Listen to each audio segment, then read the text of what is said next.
Despite all of our best efforts and our good intentions, there's still a large achievement gap in the education system here in the United States. And simply spending more money is not going to be the solution. The money has to be spent properly and on the correct programs that are actually going to have a positive effect on the students. So after doing the readings and some research, I've come up with 3 new ideas that have a good chance to change the achievement gap that's currently plaguing the United States. So, the first way that I think we can help stop the achievement gap is to kind of mirror parent involvement for students who don't really lack, or for students who do lack a strong parent support system at home. There's a lot of research that states that students who have educated and wealthy parents, they're going to perform a lot better in students and their peers who either are raised in a single family household, or their parents do not have a college diploma, or their parents work very low pay minimum wage jobs.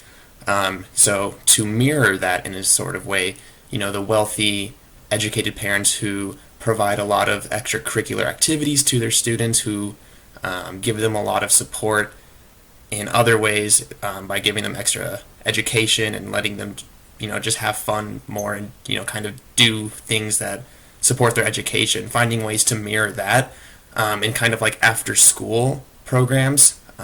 I'm currently involved in an organization I intern with that kind of does this. They do reading comprehension programs after school where 8th graders pair up with 3rd graders and read to them.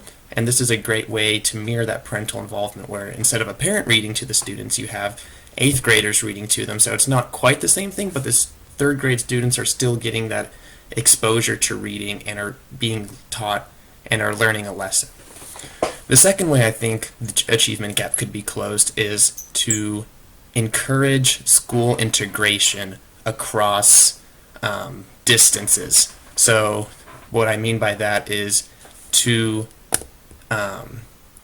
offer transportation, or to find other incentives to get students to go to different schools kind of, and just not stay in the same school the entire time. There's a lot of achievement gaps between white students who attend certain schools and then students of minorities who primarily attend other schools. Find ways to integrate those students, whether it's offering transportation to one or the other school, or if there are special programs like college and career readiness or special athletic programs, something like that, to try to encourage students to integrate with each other and move to other schools, so that way they're all exposed with each other and they're not just segregated into their, the high performing and the low performing schools.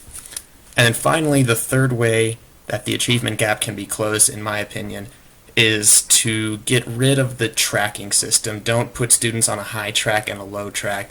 Don't have the super high performing students and then the students who, they just need to get the C's and graduate.